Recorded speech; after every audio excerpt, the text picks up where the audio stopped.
ಕಳೆದ ತಿಂಗಳಷ್ಟೇ ಮಂಡ್ಯ ಜಿಲ್ಲಾ ಸೆಷನ್ ಕೋರ್ಟ್ಗೆ ಬಾಂಬ್ ಬೆದರಿಕೆಯ ಇಮೇಲ್ ಬಂದಿತ್ತು. ಇದೀಗ ಮತ್ತೆ ಅಂಥದ್ದೇ ಘಟನೆ ನಡೆದಿರುವಂಥದ್ದು. ಸದ್ಯ ನಮ್ಮ ಜೊತೆ ಜಿಲ್ಲಾ ವಕೀಲರ ಸಂಘದ ಅಧ್ಯಕ್ಷರಾದಂತಹ ಸತ್ಯಾನಂದ್ ಅವರು ಇದ್ದಾರೆ. ನೇರವಾಗಿ ಮಾತನಾಡಿಸ್ತೀನಿ. ಸರ್, ಇದೀಗ ಮತ್ತೆ ಬಾಂಬ್ ಕರೆ ಬೆದರಿಕೆ ಬಂದಿರುವಂಥದ್ದು, ಏನು ಹೇಳ್ತೀರಾ ಸರ್?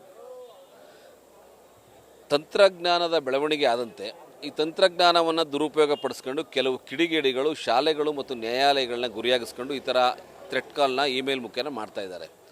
ಇದನ್ನು ಪತ್ತೆ ಹಚ್ಚಬೇಕು ಅಂತ ಹೇಳಿ ನಾವು ಹಿಂದೆಯೇ ಪೊಲೀಸ್ ಇಲಾಖೆಗೆ ಮನವಿಯನ್ನು ಮಾಡಿದ್ದೇವೆ. ಅವರು ಆ ಕ್ರಮವನ್ನು ವಹಿಸ್ತೀವಿ ಅಂತ ಹೇಳಿದರು.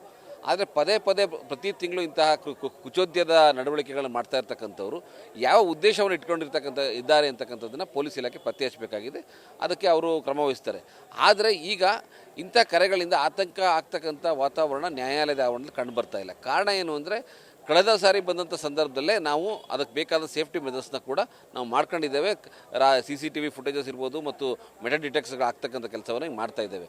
ನ್ಯಾಯಾಧೀಶರುಗಳಾಗಲಿ ವಕೀಲರುಗಳಾಗಲಿ ಯಾವುದೇ ಆತಂಕ ಹೊಂದಿರತಕ್ಕಂಥ ಲಕ್ಷಣಗಳು ಇವತ್ತು ಕಂಡು ಬರ್ತಾ ಇಲ್ಲ. ಆದರೆ ನಾನಂತೂ ಮನವಿ ಮಾಡ್ತೇನೆ, ಈ ಹಿಂದಿನ ವಕೀಲರುಗಳ ಒಂದು ಬೇಡಿಕೆ ಇದೆ. ಪೊಲೀಸ್ ಔಟ್ಪೋಸ್ಟ್ನ ನ್ಯಾಯಾಲಯದ ಆವರಣ ತೆರೀಬೇಕು ಅಂತೇಳಿ ಅದನ್ನು ತಕ್ಷಣ ಕ್ರಮ ಕೈಗೊಳ್ಳಬೇಕು ಮತ್ತು ಎಲ್ಲ ನ್ಯಾಯಾಲಯಗಳಿಗೆ ಮೆಟಲ್ ಡಿಟೆಕ್ಟರ್ಗಳನ್ನ ಅಳವಡಿಸಬೇಕು. ಈಗ ಯಾಕೆಂದರೆ ನಮ್ಮ ಹೈವೇ ಡೆವಲಪ್ ಆದಮೇಲೆ ಮತ್ತು ಮೈಸೂರು ಬೆಂಗಳೂರು ನಗರಗಳ ಮಧ್ಯೆ ಮಂಡ್ಯ ನಗರ ಬರ್ತಾ ಇರೋದ್ರಿಂದ ಅತ್ಯಂತ ವೇಗವಾಗಿ ಇಲ್ಲೂ ಕೂಡ ಕ್ರಿಮಿನಲ್ ಕೇಸ್ಗಳು ಎಲ್ಲ ರಿಜಿಸ್ಟರ್ ಆಗ್ತಿದ್ದಾವೆ. ಹಲವಾರು ರೀತಿಯ ಕ್ರಿಮಿನಲ್ ಪ್ರಕರಣಗಳು ಮಂಡ್ಯ ನ್ಯಾಯಾಲಯದಲ್ಲಿ ದಾಖಲಾಗ್ತಾ ಇರೋದ್ರಿಂದ ಯಾವ್ಯಾವ ರೀತಿಯ ಕ್ರಿಮಿನಲ್ಗಳಲ್ಲಿ ಬರ್ತಾರೆ ಅಂತಕ್ಕಂಥದ್ದು ನಾವು ತಿಳ್ಕೊಳ್ಳೋದು ಕಷ್ಟ ಆಗಿದೆ. ಸೊ ಇವೆಲ್ಲವೂ ಇರೋದ್ರಿಂದ ಯಾವ್ಯಾವ ರೀತಿಯ ಸೇಫ್ಟಿ ಮೆಜರ್ಸ್ನ ನ್ಯಾಯಾಲಯಕ್ಕೆ ಒದಗಿಸಬೇಕು ಅಂತಕ್ಕಂಥದ್ದು ಸರ್ಕಾರ ತಕ್ಷಣ ಕ್ರಮವನ್ನು ವಹಿಸಬೇಕು. ಆ ಕ್ರಮಗಳನ್ನ ಕೈಗೊಂಡಾಗ ಮತ್ತು ಈ ಒಂದು ನಡವಳಿಕೆಗಳ ಹಿಂದೆ ಯಾರಿದ್ದಾರೆ ಅಂತಕ್ಕಂಥದ್ದು ತಕ್ಷಣ ಪತ್ತೆ ಹಚ್ಚಬೇಕು. ಯಾರ ಮೇಲ್ಗೆ ಬಂದಿರೋದು ಸರ್ ಇವತ್ತು? ಜಿಲ್ಲಾ ನ್ಯಾಯಾಲಯದ ಮೇಲ್ಗೆ ಬಂದಿದೆ ಅಂತಕ್ಕಂಥದ್ದು ನಮ್ಗೆ ಸಿಕ್ಕಿರ್ತಕ್ಕಂಥ ಮಾಹಿತಿ. ಅದು ಯಾರದೇ ಆಗಿರಲಿ, ಯಾರ ಮೇಲೆ ಬಂತು ಯಾರು ಅಂತ ಪ್ರಶ್ನೆ ಅಲ್ಲ. ಈ ನಡವಳಿಕೆ ಯಾಕೆ ಆಗ್ತಾ ಇದೆ ಅಂತಕ್ಕಂಥದ್ದನ್ನು ಪತ್ತೆ ಹಚ್ಚಬೇಕಾದಂಥ ಪೊಲೀಸ್ ಇಲಾಖೆ ಕರ್ತವ್ಯ. ಈ ಪೊಲೀಸ್ ಇಲಾಖೆ ತಕ್ಷಣ ಬಗ್ಗೆ ಕ್ರಮವನ್ನು ವಹಿಸಬೇಕು ಅಂತ ನಾವು ಕೋರ್ಕೊಳ್ತೀವಿ. ಆತಂಕ ಎದುರಾಗಲ್ಲ ಸರ್, ಯಾಕಂದರೆ ಕಳೆದ ಬಾರಿ ಕೂಡ ಇಲ್ಲಿಂದ ಜನಗಳು ಕೂಡ ಓಡೋದ್ರು ಅಂತ ಒಂದು ಪರಿಸ್ಥಿತಿ, ಒಂದು ರೀತಿ ಆತಂಕ ಸೃಷ್ಟಿ ಆಗ್ತಾ ಇದೆ. ನೋಡಿ, ಶಾಲೆಗಳನ್ನ ಮತ್ತು ನ್ಯಾಯಾಲಯಗಳನ್ನ ಬಳಸ್ಕೊಳ್ತಾ ಇರೋ ಉದ್ದೇಶನೇ ಸಮಾಜದಲ್ಲಿ ಒಂದು ಆತಂಕದ ವಾತಾವರಣವನ್ನು ಸೃಷ್ಟಿ ಮಾಡಬೇಕು ಅಂತೇಳಿ. ಒಂದು ಕಡೆ ಶಾಲಾ ಮಕ್ಕಳುಗಳಿಗೆ ಥ್ರೆಟ್ ಮಾಡಿದ್ರೆ ಅವ್ರ ಪೇರೆಂಟ್ಸ್ಗಳು ಆತಂಕಕ್ಕೊಳಗಾಗ್ತಾರೆ. ನ್ಯಾಯಾಲಯಗಳಿಗೆ ಮಾಡಿದ್ರೆ ನ್ಯಾಯಾಧೀಶರು ಮತ್ತು ನ್ಯಾಯವಾದಿಗಳಿರ್ಬೋದು, ಕಕ್ಷಿದಾರರು, ಇವ್ರಿಗೆ ಆತಂಕ ಆಗುತ್ತೆ. ಒಂದು ಸಮಾಜಕ್ಕೆ ಒಂದು ಕೆಟ್ಟ ಸಂದೇಶವನ್ನು ಕೊಡಬೇಕು ಅಂತಕ್ಕಂಥದ್ದು ಈ ಥರ ಹಿಂದಿರ್ತಕ್ಕಂಥ ಸಮಾಜಘಾತಕ ಶಕ್ತಿಗಳ ಕೃತ್ಯ.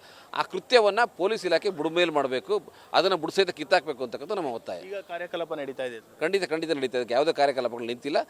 ನಿಜ ವಕೀಲರುಗಳಿಗೆ ಮತ್ತು ಕಕ್ಷಿದಾರ ಸ್ವಲ್ಪ ಆತಂಕ ಆಗಿದ್ರೂ ಕೂಡ ನ್ಯಾಯಾಧೀಶರುಗಳು ಹಿಂದೆ ಬಂದ ಥ್ರೆಟ್ ಕಾಲ್ ಆದಮೇಲೆ ಯಾವ ರೀತಿಯ ಭದ್ರತಾ ವ್ಯವಸ್ಥೆಗಳನ್ನ ನಾವು ಮಾಡ್ಕೊಳ್ಬೇಕು ಅದೆಲ್ಲ ಭದ್ರತಾ ವ್ಯವಸ್ಥೆನ ನಾವು ಮಾಡ್ಕೊಂಡಿದ್ದೀವಿ. ತಪಾಸಣಾ ಕಾರ್ಯ ಮಾಡಿದ್ರೆ ಏನಾರ ಅಂತರ ವಸ್ತುಗಳೇನಾದ್ರು ಇದುವರೆಗೂ ಕೂಡ ಅಂತ ಯಾವುದೇ ವಸ್ತುಗಳು ನ್ಯಾಯಾಲಯದ ಆವರಣದಲ್ಲಿ ಕಂಡು ಬಂದಿಲ್ಲ. ಅದು ತಪಾಸಣೆ ಎಲ್ಲ ಕೂಲಂಕುಷವಾಗಿ ಎಲ್ಲ ರೀತಿಯ ತಪಾಸಣೆ ಪೊಲೀಸ್ ಇಲಾಖೆ ಮಾಡ್ತಾ ಇದೆ. ಇದಿಷ್ಟು ಸತ್ಯಾನಂದ್ ಅವರ ಮಾತಾಗಿರುವಂಥದ್ದು. ಅಂದರೆ ಒಂದು ರೀತಿ ಆತಂಕ ಇದೆ, ಆದರೆ ಪೊಲೀಸರು ಕೂಡ ಅದರ ಒಂದು ತಪಾಸಣಾ ಕಾರ್ಯವನ್ನು ಮಾಡ್ತಾ ಇದ್ದಾರೆ. ಅಂದರೆ ಈ ರೀತಿಯ ಹುಸಿ ಕರೆಯನ್ನು ಮಾಡುವಂತಹ ಕಿಡಿಗೇಡಿಗಳನ್ನ ಬಂಧಿಸಬೇಕು ನಿಟ್ಟಿನಲ್ಲಿ ಆಗ್ರಹವನ್ನು ಕೂಡ ಮಾಡ್ತಾ ಇರುವಂಥದ್ದು. ಕ್ಯಾಮ್ರಾ ಪರ್ಸನ್ ನರ್ಸಿ ಜೊತೆ ನಂದೀಶ್, ನ್ಯೂಸ್ ಫಸ್ಟ್ ಮಂಡ್ಯ.